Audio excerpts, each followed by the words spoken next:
Geldi çıktı məclisdə. Ama yaxşı bildi. Eşitdilər. Kağızdan sultanım var. Hə, Aksıqalı ölübdür. Bənətər xalqa arasında hələ o qavqava deyil. Evet, sərdən basmamış kimi çəkməli, indi bas. Bəxti xanım da.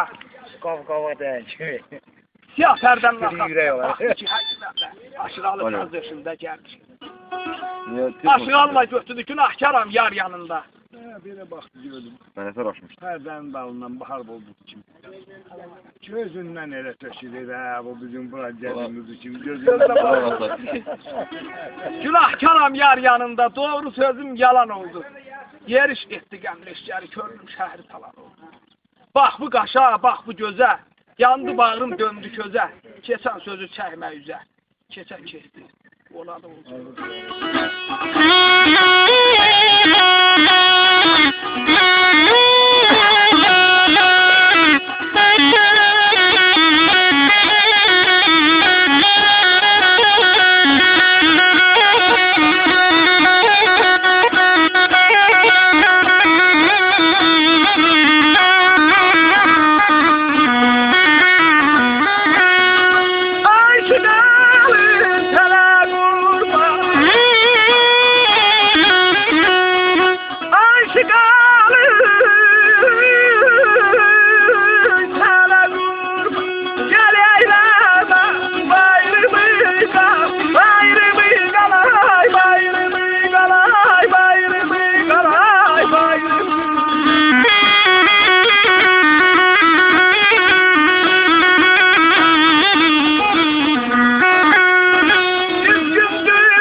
Aşıqalı sənə qurban, gəl eyləmə bağrımı qan.